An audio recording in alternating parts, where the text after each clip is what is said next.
at Ateneo Manila University. Ipinakikilala ko po sa inyo si Dr. Erickson Javier.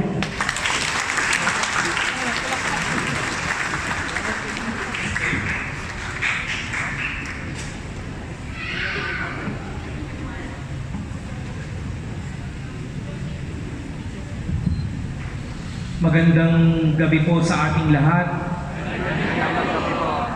Unang-una po ay papasalamatan natin ng Diyos na siya pong nagbibigay lagi sa atin ng lakas at inspirasyon. Lalo na po na tayo po, karamihan dito ay mga lingkod laiko. Kung babalikan mo natin yung ikalawang pagbasa kanina, ni binanggit si San Pablo na wala tayong pwedeng ipagmalaki sa Diyos, na ang lahat ng meron tayo ay galing sa Diyos. Higit lalo na tayo pong mga lingkod laiko. At hihiligin natin sa Diyos na ngayong gabi ay bigyan niya tayo ng inspirasyon na mabuksan hindi lamang ang ating tainga o hindi puso, at linisin ang intensyon kung bakit tayo ay naririto para dumalo sa recollection. Kasi marahil ang iba ay naririto dahil napilitan lang. Pwedeng udyok ng kaibigan, may utang na loob, or pangalawa ay wala nang magawa sa bahay, wala namang, ano bang pinapanood ninyo? Batang Quiapo, Sabado ngayon di ba? Pampalipas oras. At ganun din ako bilang inyong speaker. Malinis ng Diyos ang aking intensyon. Bakit ko tinanggap itong inyong imbitasyon? Na dapat ay nagmamani na lang ako sa bahay at pakuya-kuya-kuy.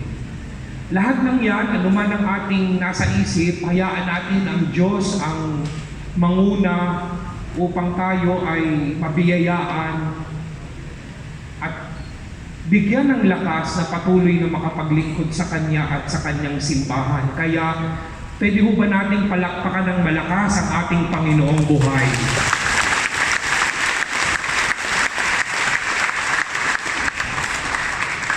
Pangalawa po ay ang aking pasasalamat kay Father David. Siya po ay nabanggit na, naging classmate ko po siya sa Ateneo. Pero meron po kami mga discovery, no? Kanina ho, habang kami ay nagme-merienda, masarap po pala rito, no? Ang meriendang inihain sa akin ay lechon agad, No? Hindi ho, merienda. Kami po pala yung naging magkasama rin sa seminaryo nung college. No, sa St. Paul Seminary sa Silang, Cavite. Kasi ako po ay dating seminarista. No po? At marami po kaming mga common stories na nabahaginan. Kaya nga, sasabihin natin, small world, no? Ika nga. Salamat kay Father David, sa mga officers ng Pastoral Council, sa inyong pong pag-imbita sa akin ngayong gabi. Ang ibinigay pong topic sa akin ay synodality and laity. At nung pinagnilayan ko, sabi ko parang malawak. Pwedeng maraming sabihin sa synodality, maraming pwedeng sabihin kapag ang topic ay mga laiko.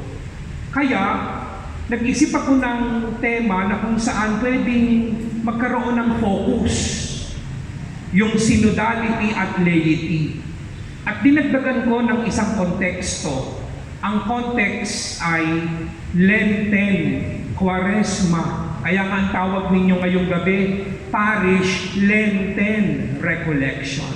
Kaya kung titingnan po ninyo yung tema, Harmony in Community, a synodal Lenten journey of spiritual renewal.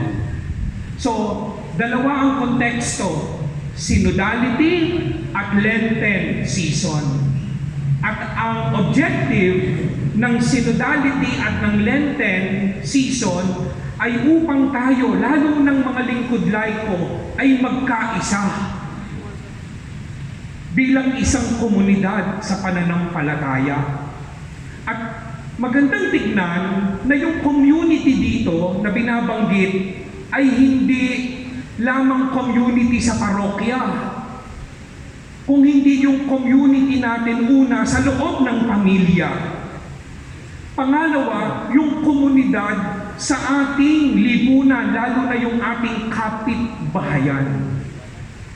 Kasi tayo pong mga lingkod laiko, dapat maliwanag sa atin, walang ibang ugali sa loob ng bahay at ugali sa loob ng parokya. Kasi kapag ikaw ay malungkot sa bahay at tawa ka ng tawa sa parokya, may problema ka. Pag madamot ka sa loob ng tahanan, pero bigay na bigay ka sa mga kamiyembro mo sa organisasyon sa parokya, may problema ka. Nakuha po ninyo?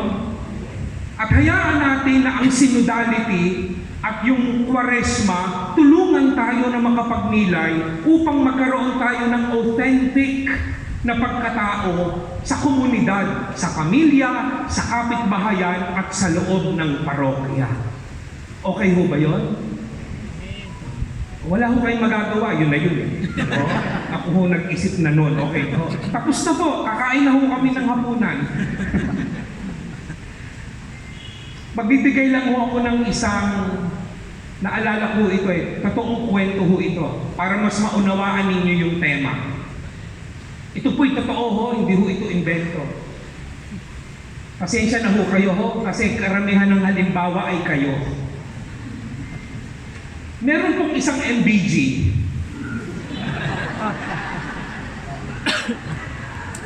na lumapit po sa akin at ang sabi niya, Dok, ang palayaw ko pulay ping. No, yun ho ang aking palayaw, ping-ping. Wala hong kinalaman yung nasa laloma. Oh, nilinaw ko na sa nanay ko yan. Oh, kaya wag ho kayo mag-isip ng iba. Sabi niya, Dok Ping, meron ho akong gustong i-share sa inyo at gusto ko po ng tulong. MBG po ito ha, MBG. Sabi ko, ano po yung sister? Kasi yung asawa ko, galit na galit sa akin. At gusto ko pong mabalidate kung yung galit ng asawa ko ay tama. Ako naman po'y tapat na naglilingkod sa aming parokya. Sabi ko, ano ba yung ikinagagalit ng inyong asawa? Nagbigay siya ng 3 dahilan sa galit ng kanyang asawa sa kanya. Unang dahilan, makinig kayo.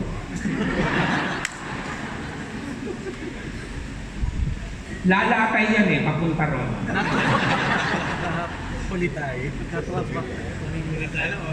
Unang dahilan, sabi po ng mister ko sa akin, buti pa si Father, binibihisan mo. Di ho ba ang mga MBG? Nakaabang sa sakristi ho yan, di ho ba? At nag-aagawan pa yan, depende kung yung pare ay may itsura. Kung ang pare ay may edad na, ay ikaw na magdamit. Ako'y magwawalis. Pero kung si Father David, ako na. Lalo na pagbagong ligo yan. At pagka nagbihis ang NBG sa pare, talagang binibihisan, may singhot pa. Hindi mo ba? Baka nakado.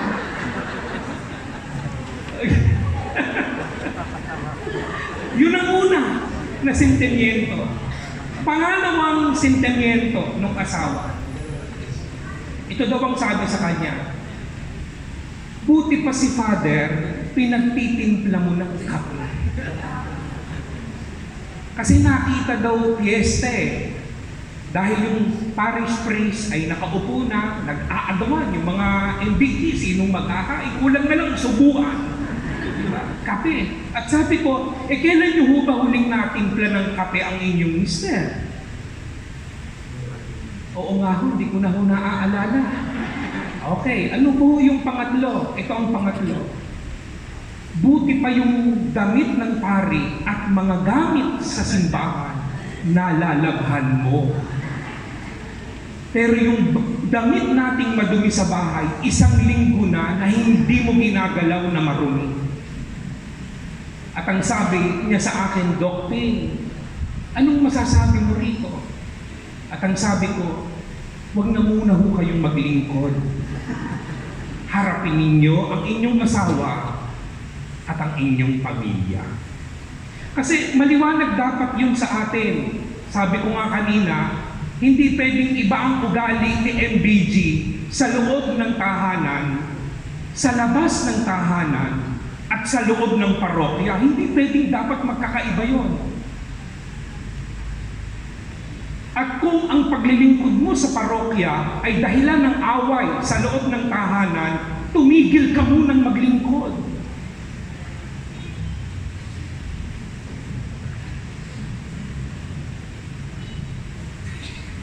Maliwanag ho ba yun? Hindi ho ako nagagalit, ho? Hindi ako nagagalit. Nagbibigay lang ho ako ng stress doon sa mensahe. Okay po ba? Alright, sige. Pwede na ho tayong sumemplang. Oho, sige. Magandang bigyan na ho natin ng pansin. Yun ho ang merienda namin pansit, no, kanina. Pansin. Yung mensahe ni Pope Francis ngayong taong ito sa Kwaresma, ang sabi po niya, next slide, Lent is a season of conversion, a time of freedom.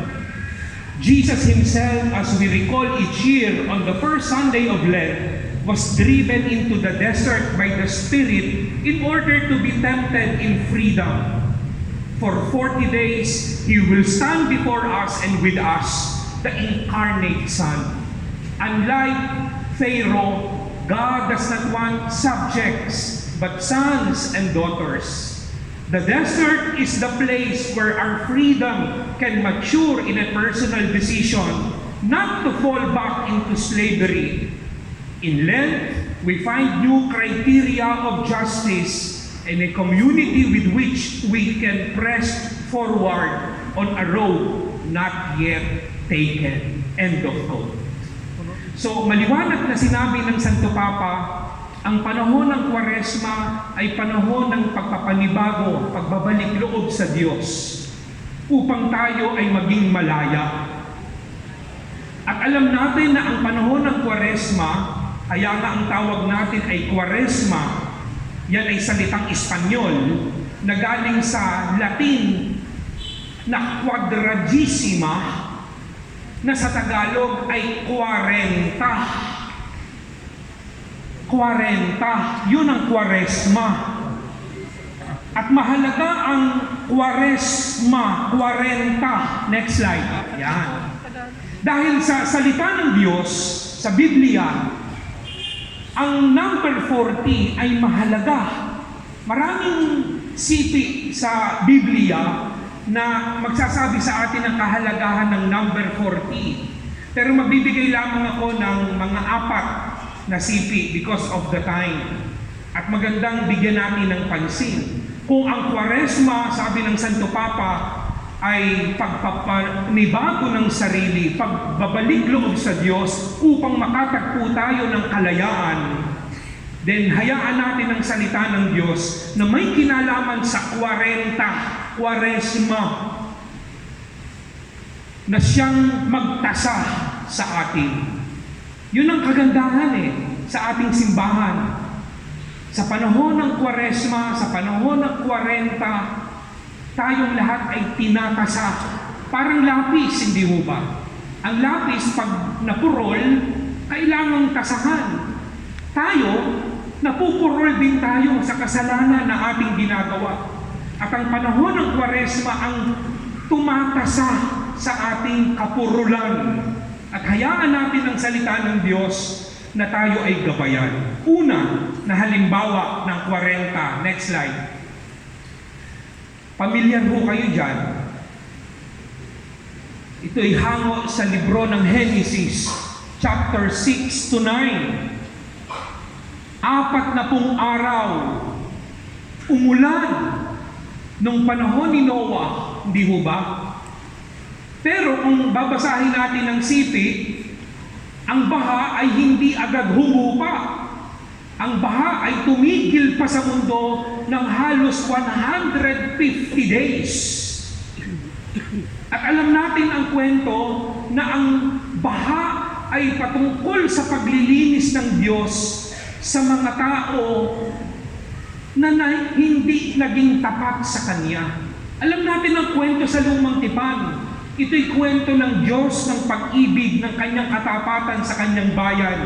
Pero ang bayang Israel na Kanyang pinili ay hindi naging tapat sa Kanya. Kaya nga ito yung masasabi natin na parusa ng Diyos sa bayan na hindi naging tapat sa Kanya. Kaya nga, ang kwento ng pagbaha sa panahon ni Noah, next slide, is a call for renewal and conversion. Yun ang unang mensahe. Kung pinabaha ng Diyos ang mundo sa panahon ni Noah noong Genesis 6-9 upang linisin ang sanlibutan, ang hamon sa atin, ang panawagan sa atin is a call for renewal and conversion. Next slide. Sabi po ni Bishop Bacani, there are 4 levels of conversion. If the season of Lent is a call for renewal and conversion, coming from the story of Noah with the great flood, what are the 4 levels of conversion? Next slide. Ito yung una. It is the conversion of the tongue. Panibaguhin ang dila. Anong hamon sa atin para magpanibago ng dila? Bakit ba ang hilig natin na magkwento ng pagkakamali ng iba? Bakit ang hindi natin unang hanapin at ikwento ay ang kabutihan ng bawat isa? That is conversion of the tongue. Hanapin muna natin ang kabutihan ng bawat isa. Dahil lahat tayo nilalang ng Diyos na mabuti. Kung babalikan natin ang kwento ng paglikha, Genesis 1, sa 6 na araw na paglikha ng Diyos, doon sa ika-6, nung nilikha niya ang tao, nagdagdag yung nagsulat sa libro ng Genesis, and it was very good. May superlative, very good. Kasi ang huling nilikha ng Diyos ay tayong tao. Pinakamabuti tayo sa lahat ng nilikha ng Diyos. At kung babasahin natin yung Psalm chapter 8, sabi ng sumulat, tayo ang korona sa lahat ng nilikha ng Diyos dahil tayo ay nilikha niya ayon sa kanyang anyo at wangis. Genesis 1:26. Ibig sabihin, ang Diyos walang nilikhang masama. Lahat mabuti, kasama tayo doon. Pero bakit ang hinahanap natin, kasamaan ng iba?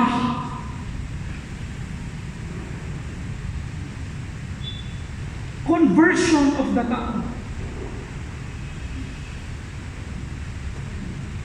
Pero magandang tignan, tayong mga naglilingkod sa simbahan, sabi ko nga kanina, we need to be authentic of who we are. Sino po rito ang mga lektor?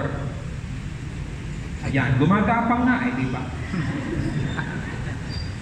Kayo pong mga tagapagpahayag ng salita ng Diyos. Ito po'y totoong kwento ulit. Lektor. Talagang kabisado niya ang rubrics, ang gesture, mula sa upuan hanggang paakyat ng altar. Alam niya saan magbabaw, bago magpahayag, titingin yan sa tao. Kasi yun ang sabi eh.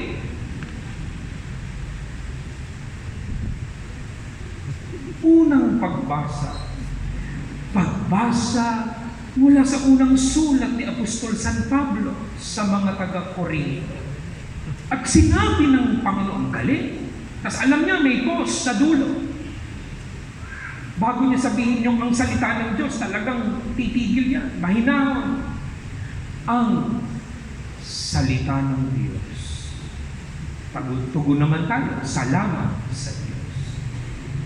Pag uwi sa bahay, kayo mga tarantado kayo, kanina sinabi ko bago ako pumunta ng simbahan, magsasaing kayo. Pag uwi ko, walang saing, kayo mga tamad kayo eh. Ayun. Pero tagapagpahayag yan ng salita ng Diyos. Conversion of the tongue.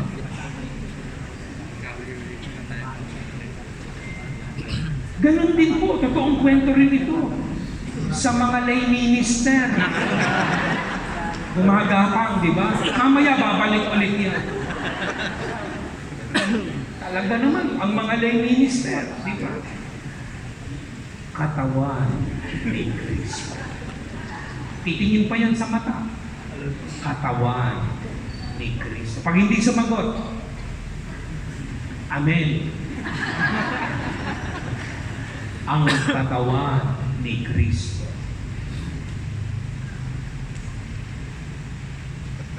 Pag nag-uusap na sila, mura dito, mura doon, di ba? Sa loob ng bahay, ganun din.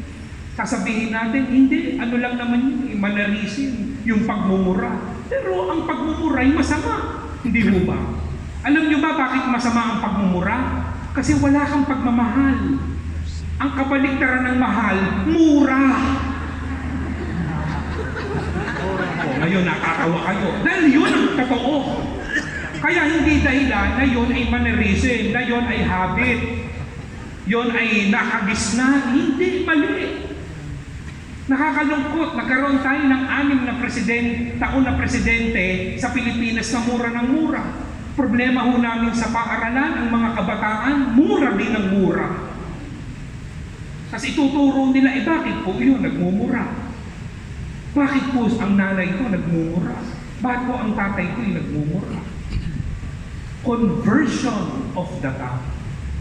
Kaya ang hamon, mga kapatid, una, hanapin natin ang kabutihan ng bawat isa. At yun ang ibahagi natin sa bawat isa. Kung ano ang mabuti at hindi kung ano ang masama. At hayaan natin na ang lahat ng lumalabas sa ating dila ay tanging mga kabutihan lamang. If really want to be serious, to be renewed and be converted this season of Lent. Okay po ba? Alright. Second level of conversion. Next slide. Conversion of the mind. Pagpapanibago ng kaisipan. Anong ibig sabihin ng conversion of the mind? Kung kanina, conversion of the tongue, hanapin ang kabutihan ng iba, itong conversion of the mind, huwag kang manghuhusga. Mahilig tayong humusga sa simpleng katayuan lamang at itsura ng ating kapwa. Di ho ba? Pag maputi, malinis, mabango. Pag nakasalamin, matalino. Pag maitim, madumi, mabaho. Yun lang.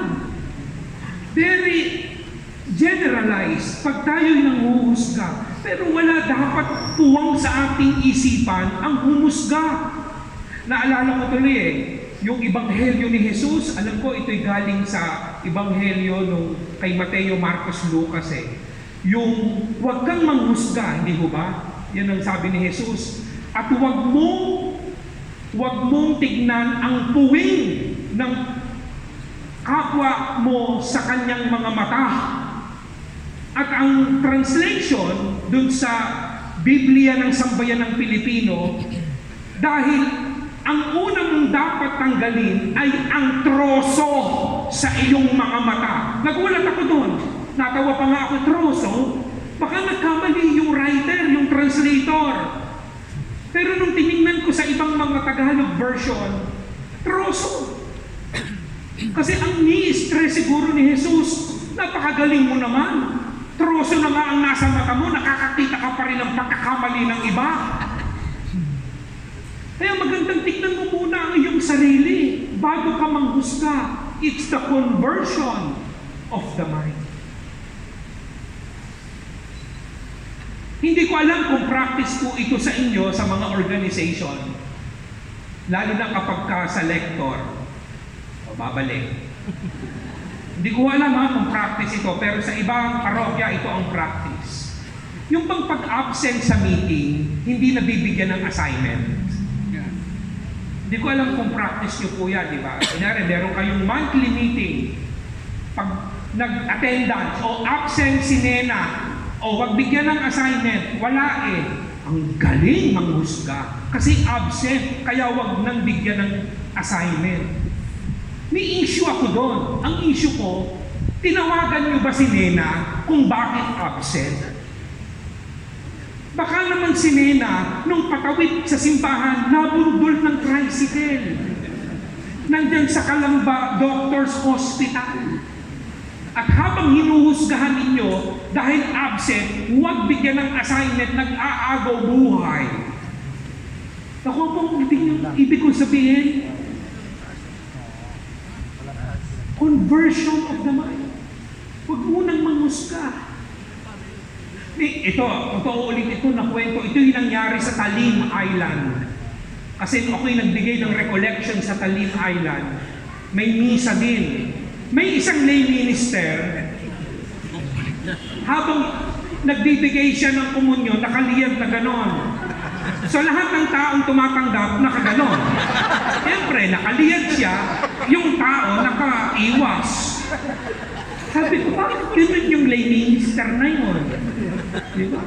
Tinanong ko yung parish priest. Ang sabi niya, nauunawaan ng lahat kung bakit ganun siya. Kasi ang trabaho niya ay pintor. At kung ang pintor, matagal nang nagpipinta, di ba laging nakaganyan? So yun ang kanyang itsura kahit sa pagbigay ng komunyon. Totoo yan. Kaya, yun ang hamon sa atin when we talk about the conversion of the mind. Huwag kang mapanghusga. Pero gusto kong bigyan ng diin kasi ito'y nabalita kasagsagan ng pandemya, June 2020. Di ba tayong lahat lockdown, quarantine, hindi makalabas, hindi makapasok, nasa bahay lang. Alam niyo ba nung June 2020, nabalita po ito sa international news na ang Pilipinas ay number one subscriber ng pornography. Yung mga malalaswang panoorin. Dahil walang magawa eh. Nasa bahay lang. Kaya ang inuna, inatupag ang manood ng mga hubad ng mga malalaswa na panoorin. I think that is also conversion of the mind. Isa yan sa nagpapadumi. Kaya tayo madaling manghusga sa ating kapwa. Inaalis natin ang dignidad ng ating kapwa. Pag tayo nanghuhusga, ang lahat ng ating isipan malalaswa, lalo na po tayong mga naglilingkod sa simbahan. That's the second conversion. Third conversion. Next slide. It is the conversion of the heart. Pagpapanibago ng puso. Bakit kailangan ng conversion of the heart? Kasi karamihan sa atin, hindi pa marunong magpatawad.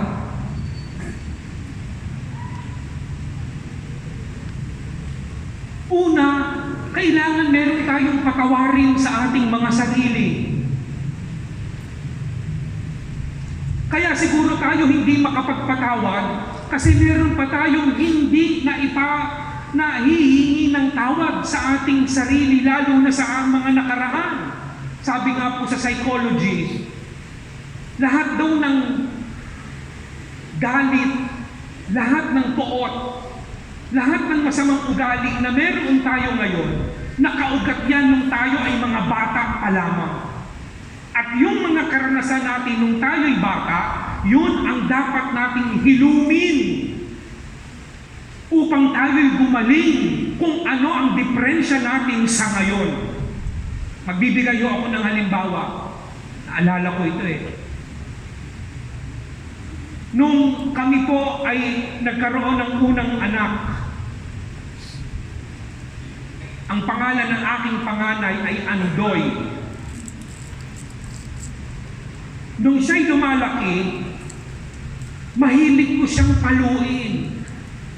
Pinapalo ko. Konting kibot, palo.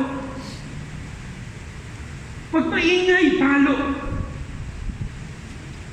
Sabi nung misis ko, isang araw, gusto mo bang magkape? Saan?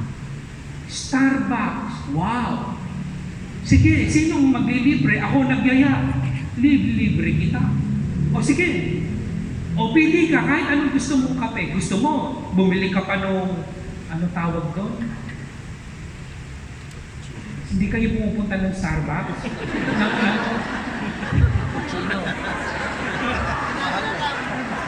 ng blueberry cheesecake. At nung kami nakaupo na, hiniwa ko yung blueberry cheesecake at nung isusubo ko na, sabi nung misis ko, alam mo, pag pinapalo mo si Andoy, ako ang nasasaktan. Binaba ko yung blueberry. At ang sabi ko, yan ba ang dahilan bakit tayo nagkape? Oo. At kinausap ko yung 6, kasi ako po'y ampon. Ampon ako ng 6 na matatandang dalaga. Yung 6, 2 na lang ang buhay. Dalaga pa rin. Hanggang ngayon. At inampun din ako nung pari. Sila ang nag-alaga sa akin nung ako'y 8-month-old hanggang grade 6. Nung ako'y first year high school hanggang college, yung pari naman ang nag-ampun sa akin. At ang sabi ng misis ko, kinausap ko yung 6 na matatandang dalaga. At ang kwento nila sa akin, nung bata ka, lagi ka rin nilang pinapalo. At ako'y natauhan. At yun ang hinilom ko sa aking sarili. Kaya mula noon, hindi ko na pinapalo si Andoy. At ang swerte, yung bunso naming anak na si Ada, never kong napalo. That is conversion of the heart. Na lahat tayo sugatan. Kung hahanapin natin ang kabutihan ng bawat isa, walang masama na tao. Meron lamang sugatan. At ano ang sugat? Nung tayo'y mga bata pa na hindi pa nahihilom. At yun ang trigger kung bakit ano ang masamang ugali mo ngayon. Kaya magandang tignan. Kung ikaw'y palamura ngayon, baka pinalaki ka ng lagi minumura. At yun ang hilumin mo.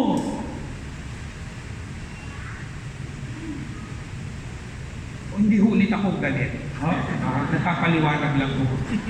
Nakuha niyo po yung mensahe. It's the conversion of the heart.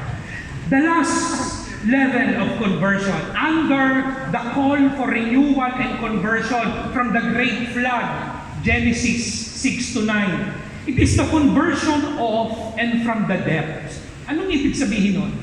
Kung gusto talaga nating magbago, dapat consistent. Gusto mong magkaroon ng conversion of the tongue, of the mind, and of the heart? Decide. Hindi lang dahil umating ka ng recollection ngayon, narinig mo, tapos pagkatapos, wala na. Balikan na naman sa dating ugali. Then that is not real conversion. That is the last level of conversion. Kung gusto mong magbago, consistent ka dapat. May dalawang magkaibigan, lay minister.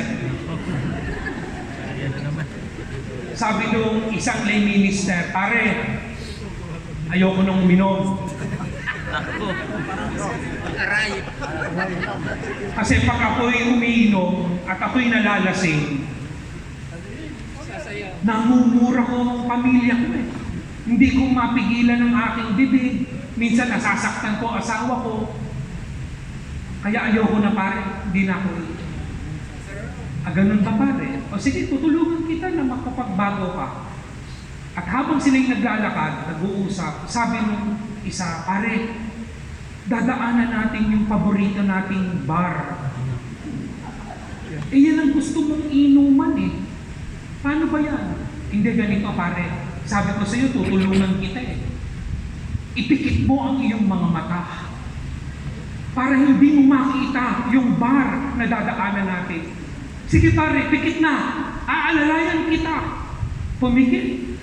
At pagkatapos nilang lumagpas, sabi nung lay minister, pare, dilat na. Nakalagpas ka. Sabi nung lay minister, pare, salamat na Diyos. Nalagpasan ko ang tukso. Dahil tayo'y nagtagumpay, mag-inuman tayo.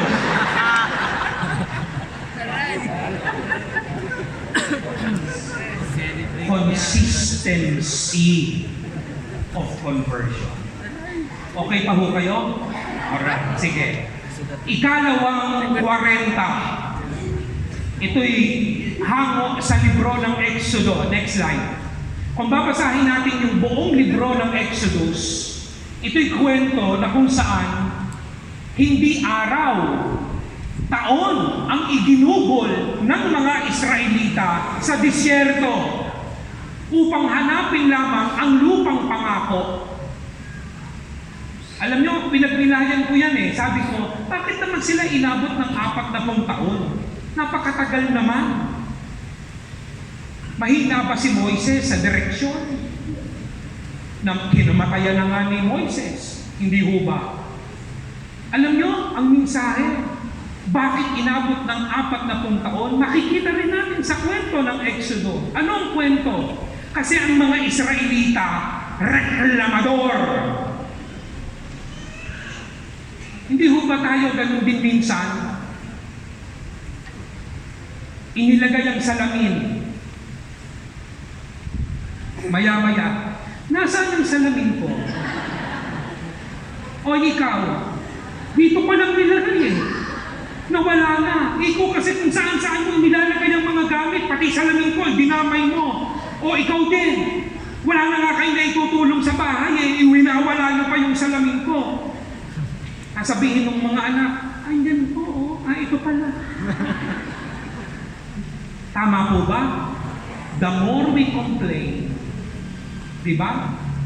Mas lalo tayong nagre-reklamo, mas lalong hindi natin nakikita. At magandang balikan, ang kwento ng mga Israelita. Ang kwento ang ganda eh. Anong reklamo una kay Moises? Buti pa doon sa Ehipsyo, kahit kami ay alipin, kami pinakakain. Eh dito, dinala mo kami sa disyerto, ubus na yung baon, wala na kaming makain, papatayin mo ba kami sa gutom? Magre-reklamo naman si Moises kay Yahweh. Nagre-reklamo po ang bayan ninyo. Ano ang tugon ni Yahweh? Uulan ng tinapay. Umulan ng tinapay. Tapos na ba ang reklamo? Hindi. Anong reklamo ng mga Israelita? Nasaan ang palaman? Nagbigay ka ng tinapay, walang palaman. Reklamo si Moises. Anong sumunod na umulan? Karne, palaman. May reklamo pa ba? Meron. Puro bara. Wala bang panulak? Anong sabi ni Yahweh? May bato. Hampasin mo ng iyong baston, bubulwak ang malinis na tubig. And take note, ang binanggit sa libro ng Exodo, hindi mineral water, spring water. Malinis na tubig. At ang tinapay, ang palaman, at ang tubig, hindi one time, big time. Pag naramdaman ni Yahweh ang gutom ng kanyang bayan at uhaw, uulan ang tinapay at palaman, lalabas ang bato kung saan sila makakain. At ano ang hamon sa atin? Dito, sa istorya ng 40 taon na paglalakbay ng mga Israelita, kung kanina is merong call for renewal and conversion, next slide. This one, we are called to escape from slavery. Lumaya tayo sa pagkaalipin. Call for escape from slavery. Sinabi ni Pope Benedict XVI, next slide, meron daw 4 na imahe ang disyerto. 4 images of the desert. Kung ang mga Israelita naglakbay sa disyerto, at yan din ang mensahe ni Pope Francis ngayong taon sa Quaresma, we are in the desert, we are journeying in the desert. Ano-ano ito? Number 1, next slide. Desert is a place of silence. Ang disyerto ay katahimikan upang mahanap natin kung ano ang kahalagahan ng buhay. Kaya wag nating takasan ang disyerto sa ating buhay. Huwag tayong magreklamo pag merong katahimikan. Tayo pong mga lingkod laiko, maglaan ng oras sa pananahimik. Pag tayo ay nagkakaroon ng banal na oras, hindi lang puro panalangin ng salita, panalangin din ng katahimikan upang marinig natin ang tinig ng Diyos. Hindi ho ba yan ang panalangin ni Samuel? Pagbalikan ninyo ang kwento ni Samuel, anong sabi ni Samuel? Speak, Lord, your servant is listening.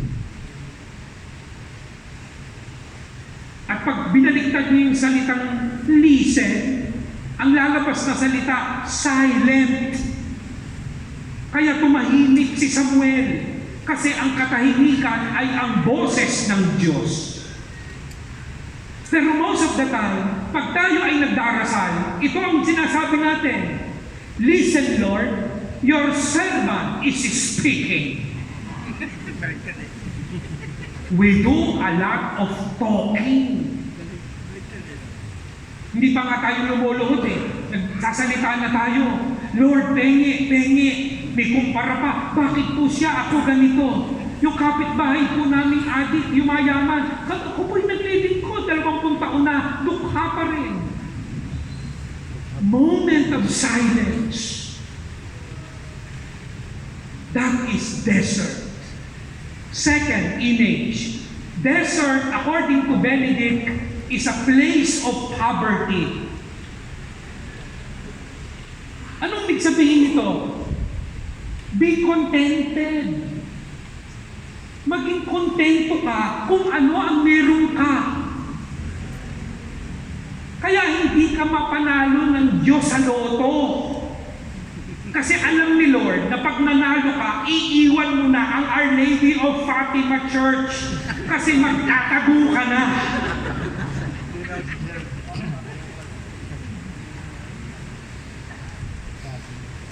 Tinitignan ko naman ho kayo, parang kumakain naman ho kayo ng 5 beses sa isang araw o higit. Hindi ho ba yun biyaya na ng Diyos? Na tayo'y dapat makontento at huwag magreklamo kung ano pa ang kulang. We should be people of blessing and not of scarcity. We should be people of plenty and not of scarcity. Ang lagi nating hanapin kung ano ang meron, huwag nating hanapin kung ano ang wala. Kasi kapag hinahanap mo lagi ay wala, then reklamador ka. Di mo matatagpuan ang lupang pangako. And so we enjoy the desert. Kaya wag mong laging hahanapin yung kotse ni Father, nakapark ba? Umalis na naman. Ba't mo hinahanap si Father? ang hanapin mo si Lord. Nasaan si Lord? Nandyan lagi. Kapiling natin. Nasa tabernakulo. Naghihintay sa atin. Third image of the desert. It is a place of death. No water, no life, and there is a threat by wild beasts. Ano ibig sabihin ng a place of death? Hindi ibig sabihin yung literal na kamatayan. I'm talking with little dyings, maliliit na kamatayan. Pag alam mo na ikaw ay naglilingkod sa Diyos, alam mo na meron kang dapat patayin sa iyong sarili. Ano ang dapat mong patayin sa iyong sarili? Isa lang.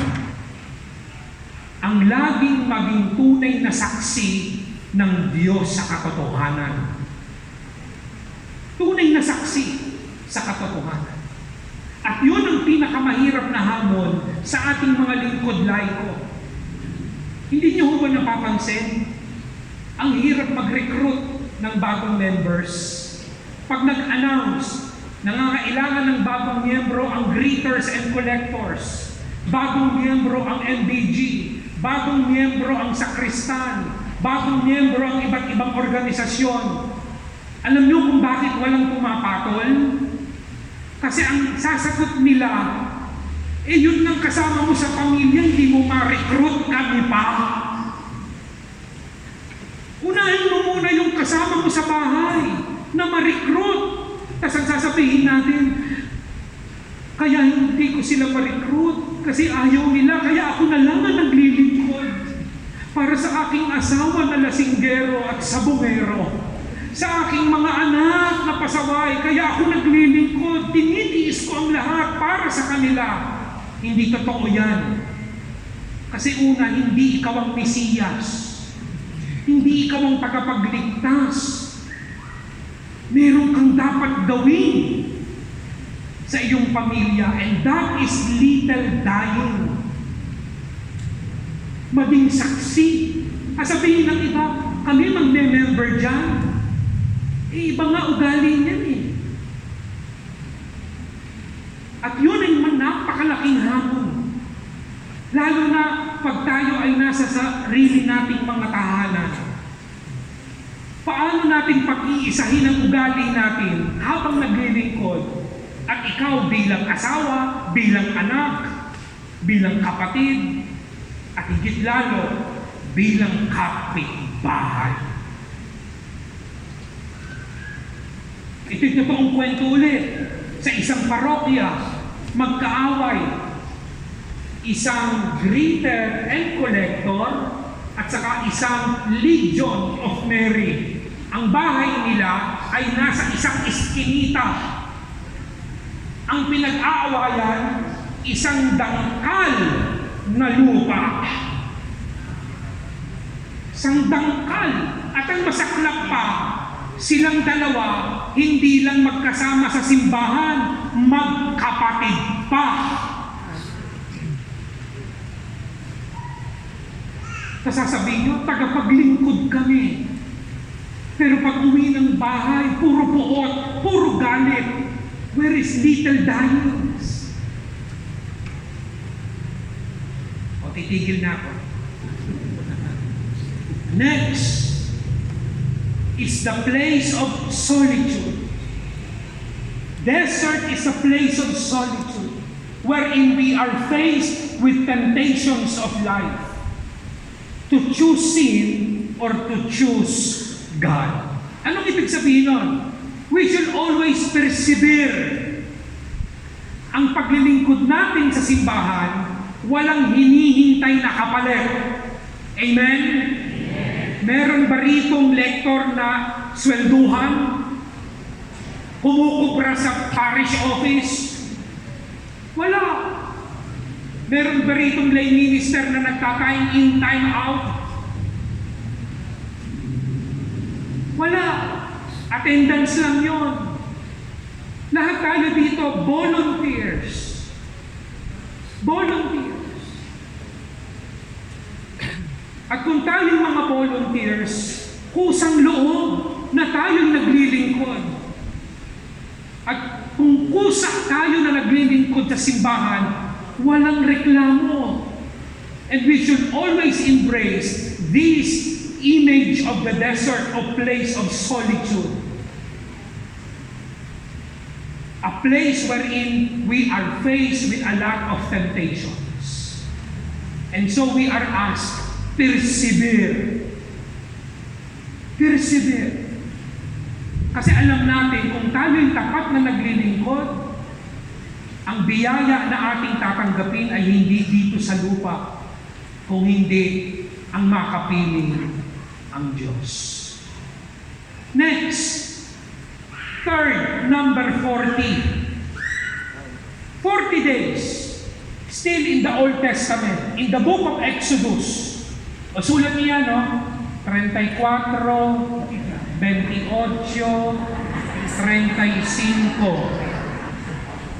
Bukas din na ito, hindi na aabot na yun. Bukas na. Mamaya may 3 pa na numero. Hindi ako nagbibiro. Minsan ako'y nagbibilang anghel. Totoo yan. Nung ako po'y nagbigay ng recollection sa Kalin, yung isla nga, no, sabi ko, ako'y nagbigay ng numero. Pompiang 8 ang ibinigay ko. Kasi uso pa to ng weteng. At ang sabi ko, tayaan nyo, baka ayan ay tumama. Linggo, tumawag yung parish priest. At ang sabi niya, Doc Ping, taob ang bangka! Kalahati na pumatay ng recollection nanalo. Totoo, at ang daming donation sa parokya. Kaya, ayan o, malay nyo. 3 pa na numero, mamaya. Ano ang kwento? Umakyat si Moises sa Sinai, sa bundok ng Sinai. At doon, 40 araw, ano ang ginawa ni Moises? Nanalangin kasama ang Diyos. Pero alam natin ang kwento, pagbaba niya, dala niya yung 10 utos na nasa tablet. Nakita niya ang bayang Israel, namuno pa si Aaron, sumasamba sa gintong buya. Ano ito sa atin? If there is a call for renewal and conversion, if there is a call for us to escape from slavery and to embrace desert, this third 40 is a call for intimate relationship with God. Intimate relationship with God. Sa ating katisismo, sabi, ang panalangin ay ang mapagmahal na pakikipag-ugnayan ng Diyos sa atin at tayo sa Kanya. Paano nakikipag-ugnayan ng Diyos? Kapag tayo nananalangin, may dalawang suhestyon na baka dito sinasagot ng Diyos ang ating panalangin. Una, sinasagot ng Diyos ang ating mga panalangin, una, sa mga tao na nakakasalamuha natin araw-araw. Kilala man natin o hindi, baka nandyan ang sagot ni Lord sa ating mga panalangin. And for me, that is an intimate relationship with God. Kasi we are conscious on our experiences. Number 2, God answers our prayers not only through our experiences, but also through the people that we encounter every day. Dalawa yun, karanasan at mga tao na ating nakakasalamuha araw-araw.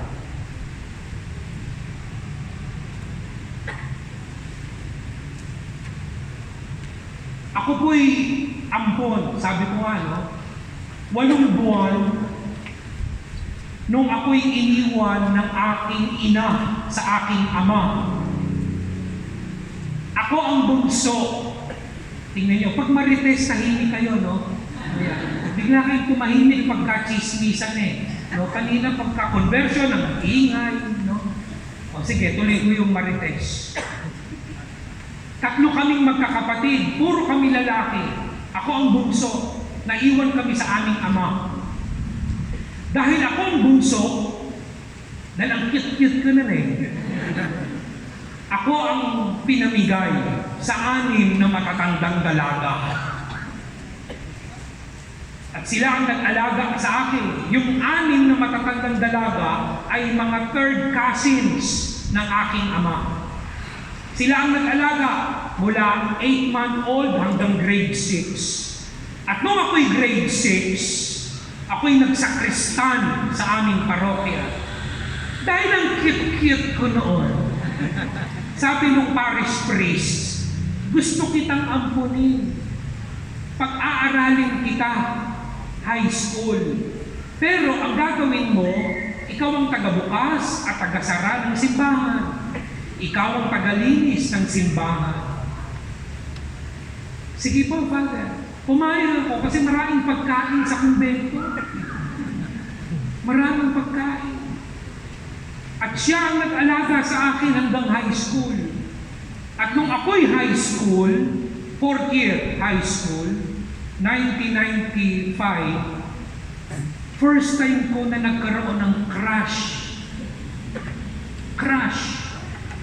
First time. Kasi ang buhay ko lang, simbahan, paaralan, simbahan. Wala akong barkada. Ang barkada ko noon, mga santo.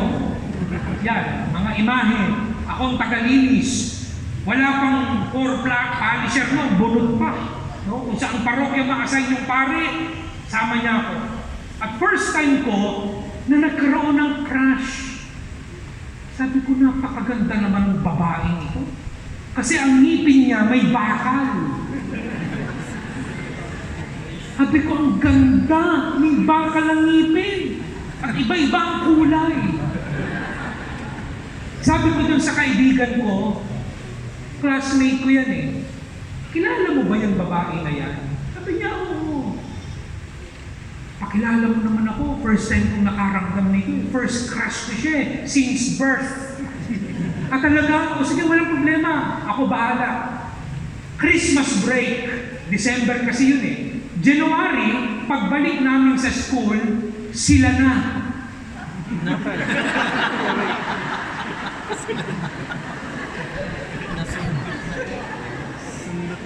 So, sabi ko sa sarili ko, okay. So, hindi sa akin. Hindi ko na itutuloy. Kaya, pumasok ako ng seminaryo sa La Salle, dito sa Silang, Cavite. 4 na taon ako dyan. At nung kami ay nagkaroon ng regency program, kami inassign sa aming mga parokya, nakita ko ulit yung babae. May bakal pa rin ang ngipin. At siya'y lektor doon sa parokya. Dahil ako'y seminarista, lumapit siya sa akin. At ang sabi niya, brother, no, sister. Brother, oh, sister. Brother, namatay.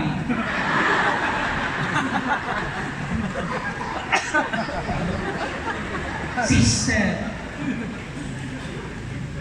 pwede ba akong mag-open sa'yo? Sabi ko, okay naman. Anong gusto mong i-open? Sila pa rin nung abnormal kong classmate. Totoo yan.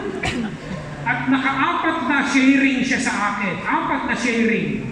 At nung ika-4, ang sabi niya, parang wala kang sinasabi sa akin.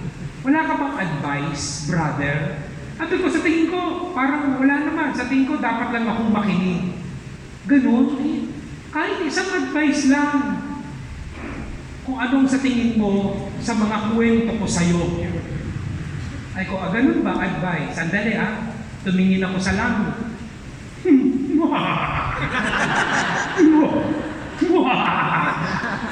Iyon ang pagbabalik ng lawin. Dalang sabi ko sa kanya, sa tingin ko, baka maganda maghiwalay muna kayo. At ang sabi ng babae, hiwalay agad. Eh sabi mo, advice. Eh yan ang advice ko sa'yo. Tinutuon niya. Hiniwalayan niya yung abnormal kong classmate. At nagpaalam ako sa seminaryo.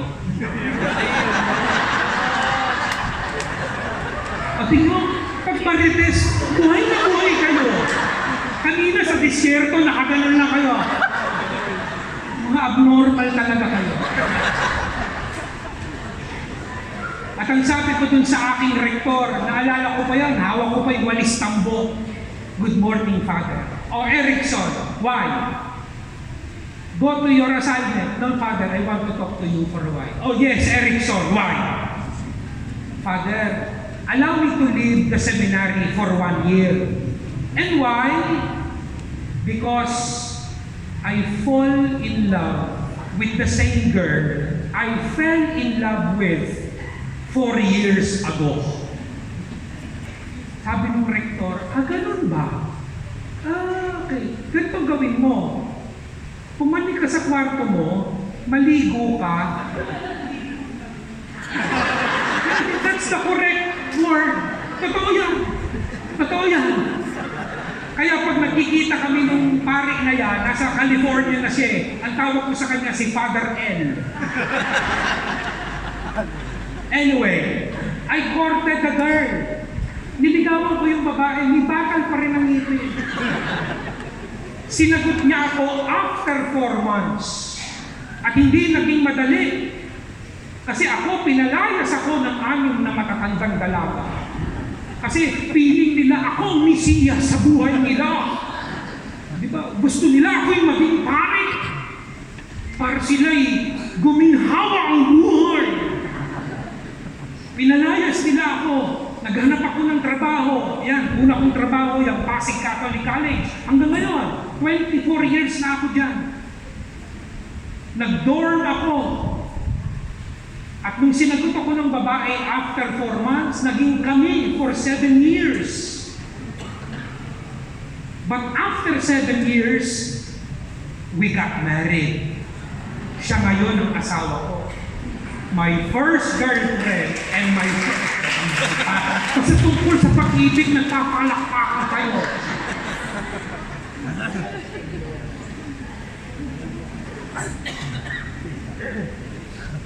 Bakit ko kinuwento yan? Kasi nandun ang Diyos eh. Una, iniwan ako ng aking ina, pero nagbigay ang Diyos ng 6 na matatandang dalaga bilang aking ina. Wala akong ama. Pinaampon nga ako eh. Pero may pari na tumayo bilang ama. Hindi ko naramdaman yung pagmamahal ng 2 kong kapatid na lalaki. Take note, nung namatay ang tatay ko noong 2002, pumunta ako sa Burol, 16 kami na magkakapatid. Sa iba't ibang babae. At lahat ang pangalan namin nagsisimula sa letter E. Kasi ang tatay ko ay Eleuterio, ang panganay kong kapatid ay Enrico, yung pangalawa ay Enriquito, ako ay Erickson, yung kapatid ko sa labas, Eloisa, Elma, Enrique, yan, Elisa. Marami kami. At ang sabi ng tiyahin ko, ikaw na ang bunso sa lahat. Hindi ho ako naniniwala. Hindi ho. Kaya kung merong letter E ang pangalan dito, na medyo magkahaling tulad tayo, lapit kayo sa aking mamaya.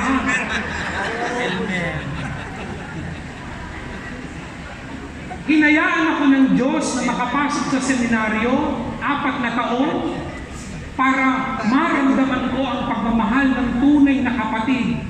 Sa loob ng seminaryo, brothers kami. Kahit yung iba gustong maging sister.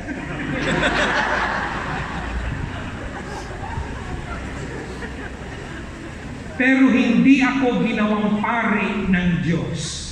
No regret. Kasi marami nagsasabi sa akin, sayang naman, sana pare ka na? Yan. Ang sabi ko lang, Alam niyo, kung ako'y ginawa ng pari ng Diyos, sigurado iskandalo ako ng simbahan. Kaya hindi niya ako ginawang pari. At binigyan ako ng Diyos ng pamilya.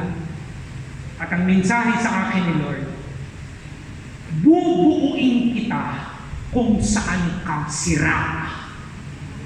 Sira ang pamilya mo eh. Kaya bubuuin kita sa pamilya.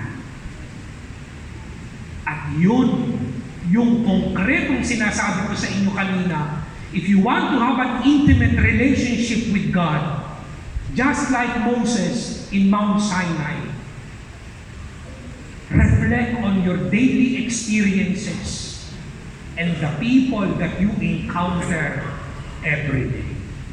Amen? Amen. Sabi ni Pope Francis, balikan natin sa kanyang Lenten message, I quote, "It is a time to act, and in Lent, to act also means to pause. To pause in prayer in order to receive the Word of God. To pause like the Samaritan in the presence of wounded brother or sister. Love of God and love of neighbor are one love. Not to have other gods is to pause in the presence of God beside flesh of our neighbor." So, the Holy Father is asking us to pause this season of Lent, these 40 days, to pause in prayer so that we can love more. Next slide. Sabi nga ni John, chapter 15, yan, dalawa na yan, isa na lang. Sulat nyo, 15-12. Di ba may tatlo na kayo? Sulat nyo, 15-12, isa na lang mamaya. Sabi ni Juan, "This is my commandment, that you love one another as I have loved you." Anong uri ng pagmamahal? Next slide. It is the love that is agape. Di ba sabi ni Benedict XVI, there are three kinds of love: eros, philia, and agape. Eros, love of man and woman. Philia, love for a significant other. Agape means you love everyone. It is an inclusive love. Wala kang pipiliin. Yun ang pag-ibig na agape. Walang masamang tinapay. Una, sa loob ng tahanan. Hamon sa atin. Ang ating mga anak, kahit kaano kasama, mahal pa rin natin. Anak natin yun eh. Ang ating asawa, huwag yung sukuan. Wala namang perpektong asawa.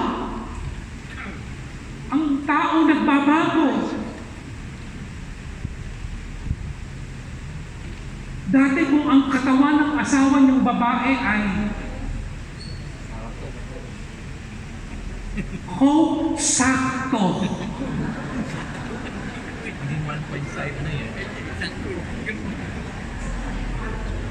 Nagbago na.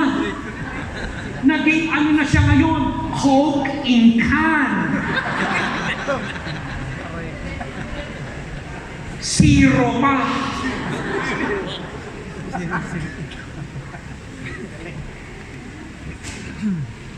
Huwag niyong susukuan ng inyong asawa sa loob ng pamilya. Kasi, alam niyo, tayong mga magulang, bumuhay, nagpalaki, nagpakain, nagpaaral ng anak, eventually, magpapalaya tayo ng anak. Sino ang mag-iiwan? Kayo pa rin dalawang mag-asawa. Sa simula, kayong dalawang magkasama eh. Sa huli, kayong dalawa rin ang magkasama. Kaya huwag mong susukuan ang bawat isa. O yun, kung nag-iisa, huwag kang maghanap ng iba.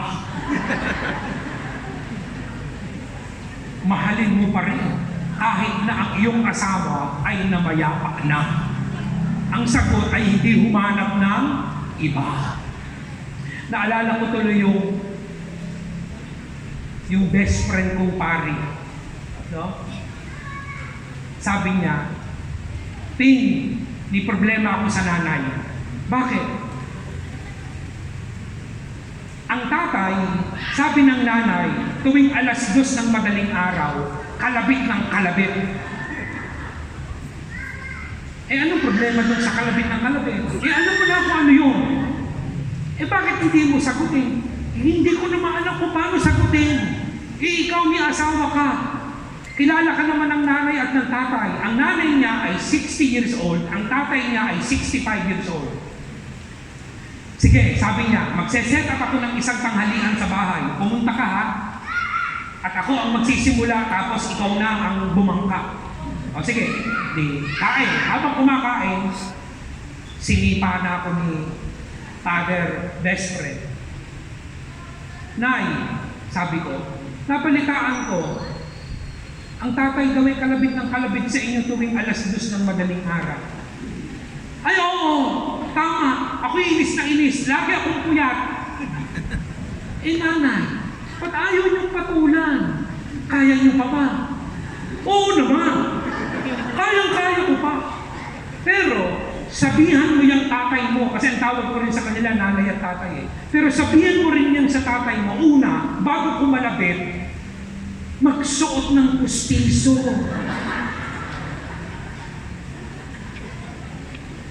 Kasi ang tatay, nilalagay sa baso na may tubig na asin, yung pustiso. Sabi ko, tatay, bago ko kumalabit, isuot mo yung pustiso. Kasi pag kayo nag-lip to lip, kakabagan kayo. Puro hangin ang papasok.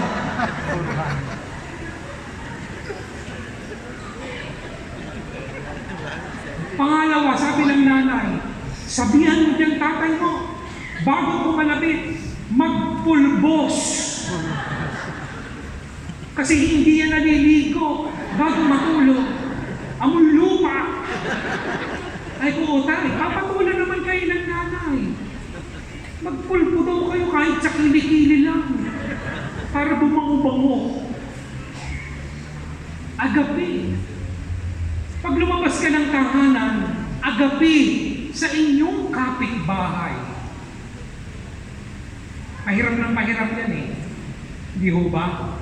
Parang ang bilis naman, madali lang kung sa loob ng tahanan ang agapi. Pero ang magmahal sa labas ng tahanan, lalo na yung kapitbahay mo, kaaway mo, mamahalin mo, kaaway ko sa isang dangkal na lupa. Paano ko yan mamahalin? Yun nga, ang mamatay ng dahil sa'yo, little dahils. Naglilingkod ka sa simbahan, ikaw ang magparaya. Naglilingkod ka sa Diyos, ikaw ang magpatawad. Ikaw ang unang laging magmahal. At higit lalo, ang mahalin ang mga kasama dito sa parokya. Pag-isipan niyo ho ito ho, bakit ba ilan sa atin na naglilingkod sa simbahan? Kaya naglilingkod para lang humanap ng kaaway.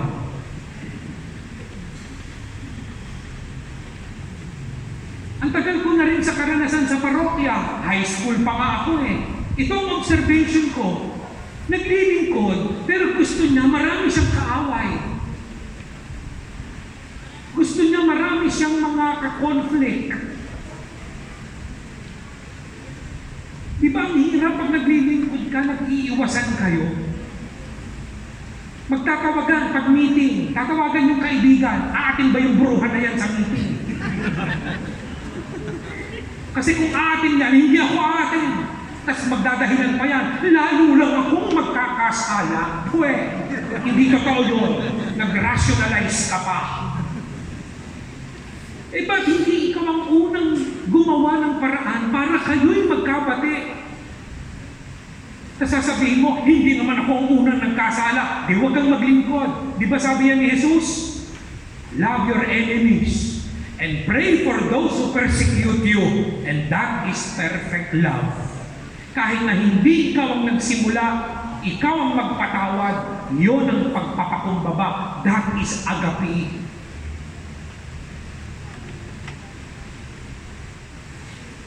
Pope Benedict, next slide.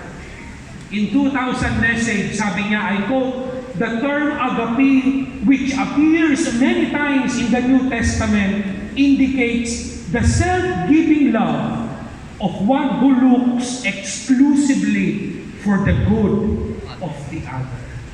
Babalik na naman tayo. Hanapin ang kabutihan ng iba. Dahil pag nakita mo ang kabutihan ng iba, kaya mo siyang mahalin. Next slide. And that is the authentic conversion. And that is freedom. And freedom means to choose God. Conversion and renewal. Escape from slavery. And this one on agape. To have an intimate relationship with God. Of understanding God's will in our own experiences and the people that we encounter every day. The last 40. Next slide. O, ayan na. Mamili na kayo dyan para hindi kayo maguluhan. 1, 12, 15. Marami na akong binibigay, ha? At ito ay ebanghelyo tuwing unang linggo ng Kwaresma, hindi ho ba? Kada taon. Na si Jesus ay tinukso ng diablo. At ano ito? Next slide. It is a call to resist temptation. A call, next slide, a call to resist temptation. Alam naman natin yun, di ba, sa katisismo, ang tukso ay hindi pa kasalanan. Mag-isip na kayo ng tukso. 1 second. Oh, alam niyo na. Di ba? Okay, isipin niyo. Yung bang inisip yung tukso, masama? 5 seconds. Hindi. Kasi kung ang tukso na inisip ko'y masama, hindi na yan tukso. Kasi lahat ng tukso magaganda. Kasi yun ang purpose ng tukso, ang tayo'y mabighani. Pero ang problema, pag bumigay ka sa tukso, doon papasok ang kasalanan. Si Jesus tinukso, pero hindi bumigay sa tukso. Kaya hindi siya nagkasala. Kaya nga ang tawag sa atin, ang hamon sa atin, sa ika-4 na po ngayong panahon ng Kwaresma, to have a harmonized community in the synodal way, in the season of Lent, is a call to resist temptation. And what is that? Next slide. Balikan natin ang sabi ni Pope Francis in his Lenten message. I quote, "For this reason, prayer, almsgiving, and fasting are not 3 unrelated acts, but a single movement of openness and self-emptying in which we cast out the idols that weighs us down, the attachments that imprison us."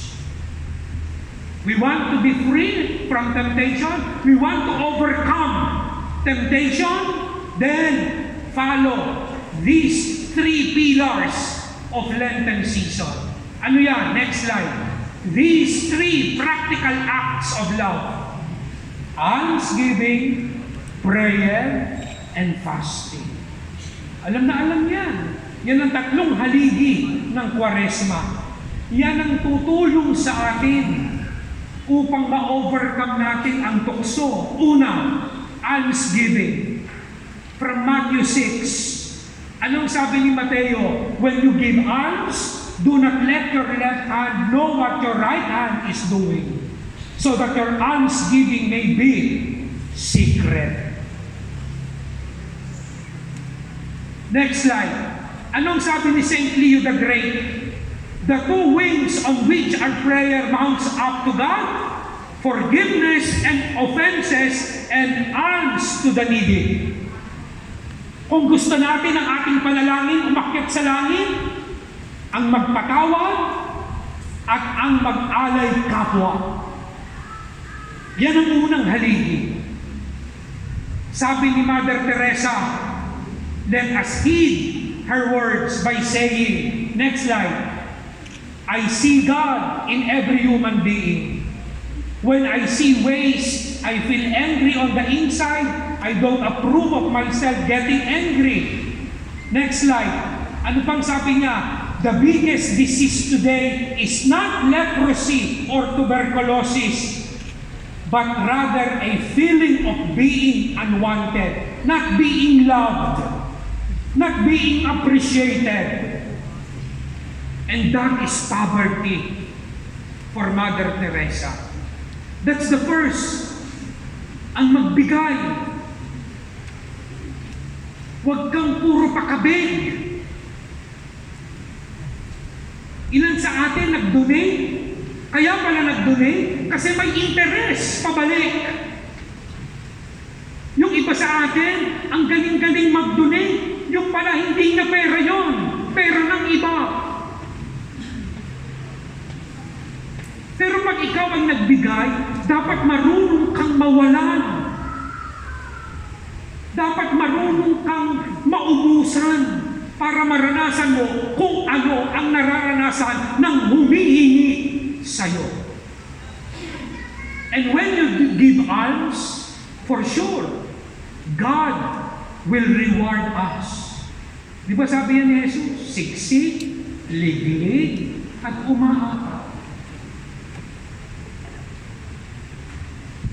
Ito'y totoong karanasan ko ulit.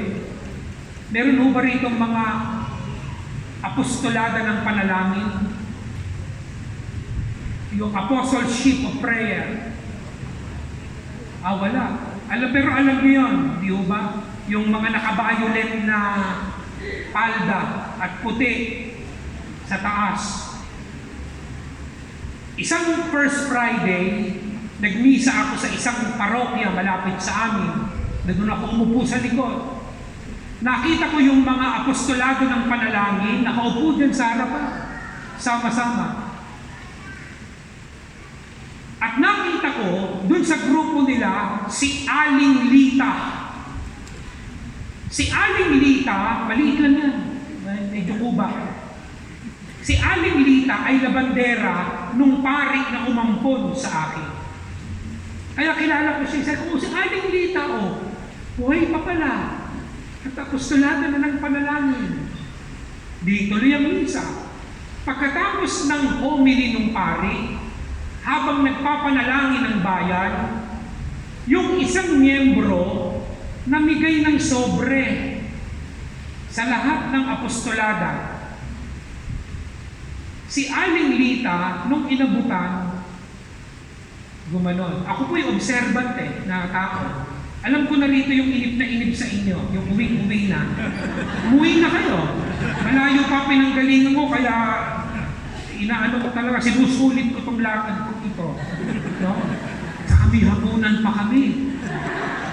No? Kung kanina ay lechon, manok, ngayon lechon baka. Ay, hindi pa po. Hanggang alas 11 tayo. Di nag-abot, sobre, umiling si Aling Lita. Pagkatapos ng panalangin ng bayan, lahat ng apostolada ng panalangin, nagpunta doon sa likod. At naiwan si Aling Lita. Natiis nila si Aling Lita na kamiyembro nila dahil walang pera na maisuksok sa sobre, iniwan nila. At sila, na mga kunwaring mayayaman, na hindi ko alam kung anong laman, rarampa para mag-alay. At ang una kong tinanong ay ang Diyos. Sabi ko sa Panginoon, ako'y umiiyak nun nung nakita ko yun. Then awang-awa ako kay Aling Lita. Sabi ko, Lord, napaka-unfair mo. Hinayaan mo na si Aling Lita, iniwan nila. Dahil ba walang pera? Kawawa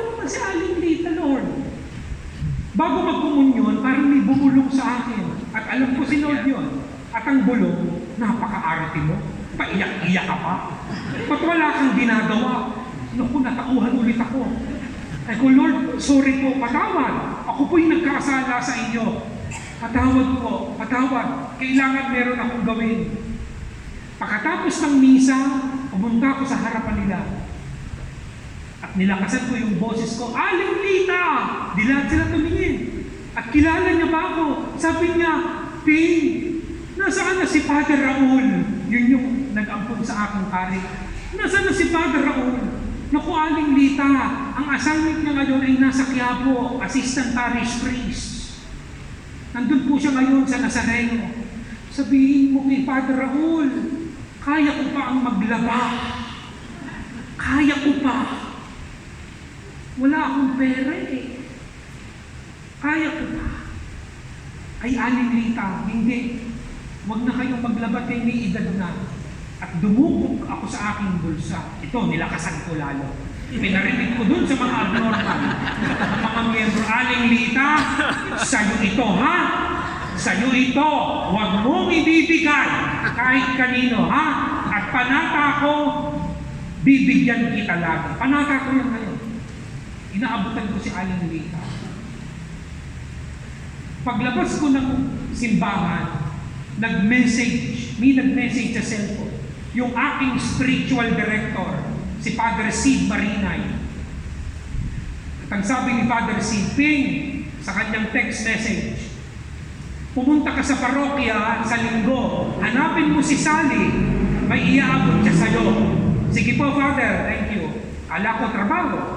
Pagdating sa parokya, doon sa Makati, sa St. Alfonso's, doon sa may Magallanes, Ate Sally, ay, Brother Ping, ito, kanina pa, ay, yung Biyernes pa binigay ni Father Sid. O, sa'yo daw yan, ano daw to? Ay, hindi ko alam, hindi ko binubuksan. O, sige, punta ako ng Adoration Chapel. Excited ako eh. Sa loob ko binuksan, pagbukas ko, 5,000. At ang nakalagay, Dear Ping, thank you for serving the church. Please receive a small token, and that is for you. Love, Father Sid. At umiyak na naman ako. At ang sabi ko, Lord, napakalaki namang bawi nito. 50 pesos lang ang bigay ko kay Aling Lita.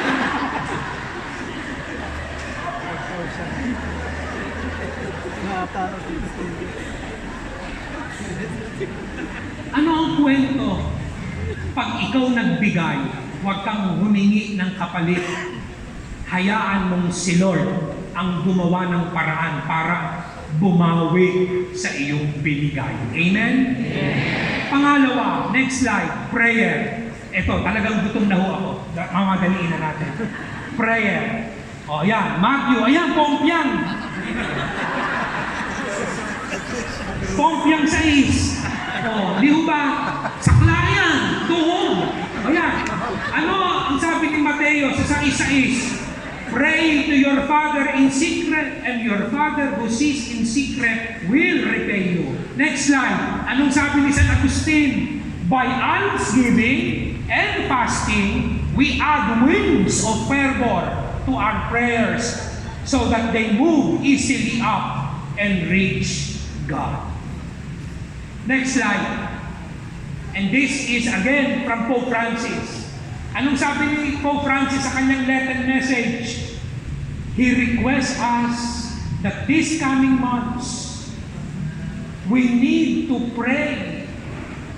To pray for what? To pray for the coming Jubilee year. Alam natin na sa 2025, merong great Jubilee na mangyayari sa simbahan. That's why Pope Francis dedicated 2024 as the year of prayer. Last, fasting.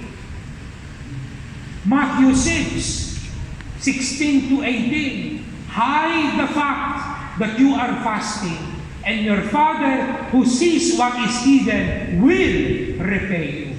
Alam na natin yun. Anong sabi ni St. Leo? Next slide. Our fasting does not consist merely in abstinence from food. From what? Next slide. Next slide. Una, huwag kang magagalitin at mapapuot. Hindi ka nga kumakain ng karne tuwing Biyernes. Lagi ka namang magagalitin. Kumain ka na lang ng karne. Baka hindi ka pa magalit. Next slide. Huwag kang manghusga. Next slide. Huwag panghinaan ang loob. Next slide. Huwag kang reklamador. Next slide. Huwag kang magtanim ng galit sa iyong kapwa. Di ba may kasabihan tayong mga Pilipino? Huwag kang magtanim ng luya sa tuyot na lupa. Yun ay pagtatanim ng galit. Dahil ang luya, wala na nga, ituyot na nga eh. Itatanim mo pa sa tuyot. Yun ang galit. Pag nagtanim ka ng galit sa iyong kalooban, wala ka ng sustansya. Kaya iwasan. Huwag maging maluho. Next slide. And so, last, Pope Francis said, to us, he says, whenever you fast, do not look dismal like the hypocrites, for they disfigure their faces so as to show others that they are fasting. Instead, let others see joyful faces, catch the scent of freedom, and experience the love that make all things new, beginning with the smallest and those nearest to us. This can happen in every one of our Christian communities. End of quote. Ang panahon po ng Kwaresma is a joyful season. Hindi yan yung dapat naka-frown ka para kang makikipaglibing lagi. It's a joyful season. Why? Because if Lent is a season of conversion, and if Lent calls us to penance, penance means getting rid of everything that prevents us joyful. Yun ang Kwaresma. Ang alisin ang mga balakid sa kaligayahan natin. Yun ang Kwaresma. Kaya ang Kwaresma is a season of joy. At yun ang hamon panghuli sa atin. If we want really to have a harmonized community in the family, in the kapitbahayan, and in the parish, then in this season of Lent and the call of synodality, then go back to the 440 days, 140 years, a call for conversion and renewal, a call for escape from slavery, a call for intimate relationship with God.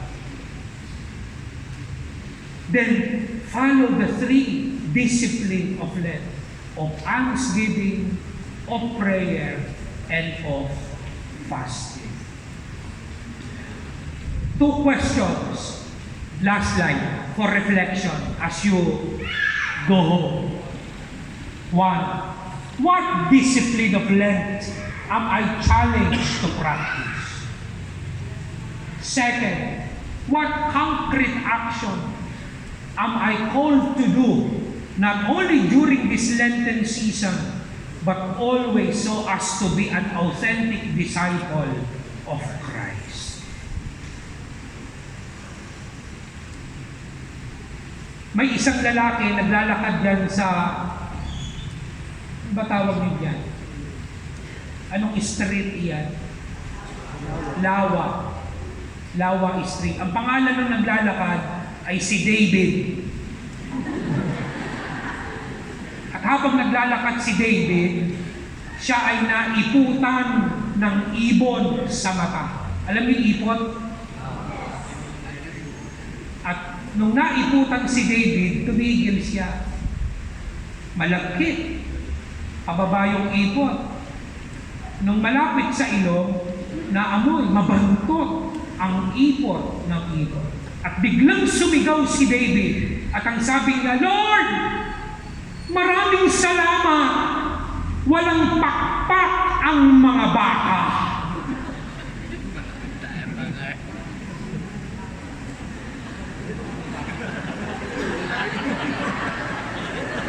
Yeah. Sige, pag-isipan niyong mabuti. Yung hindi tumatawa, bukas pa yan tatawa. Pagkagising niya, yun pala yung kwento. Ganun talaga tayo, madaling pick up. Imbis na mainis si David. Dahil totoo naman, tama? Kung ang baka ay may pakpak at yun ang umipot kay David, hindi lang mata niya ang naiputan, kundi buong katawan niya. Sana ganun din po kayo pag-uwi. Itong gabi, hindi kayo nainis. Kung naiputan man kayo, pagpasalamat natin sa Diyos. Kasi kailangan natin ng ipot para tayo ay magising. Amen? Amen. Salamat sa Diyos. Salamat.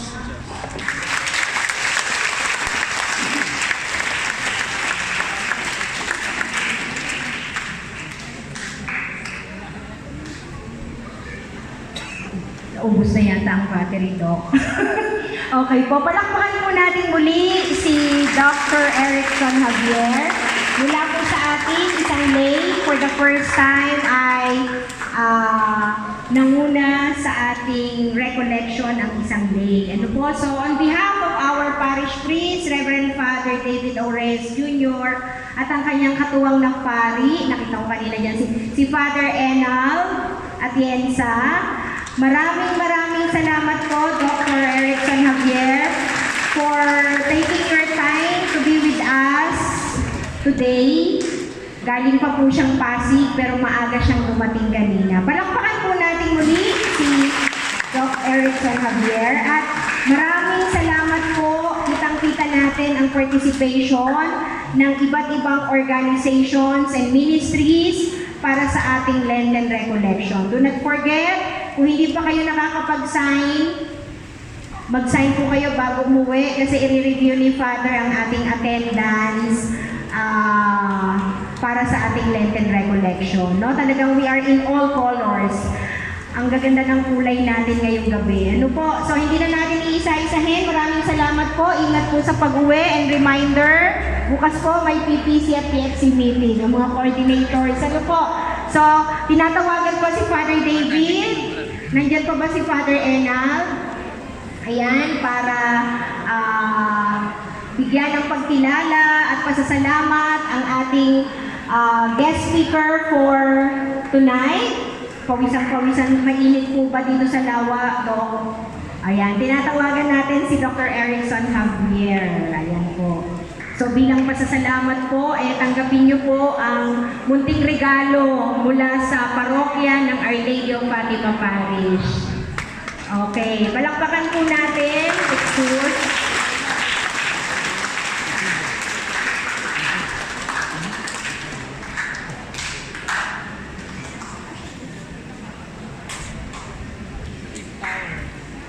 Parang ayaw pa nating umalis. Dok, ayaw pa nilang umalis. Ganyan po kababait ang aming mga parokyano. Okay po. So muli po, maraming salamat at ingat po sa ating pag-uwi. Siguro, closing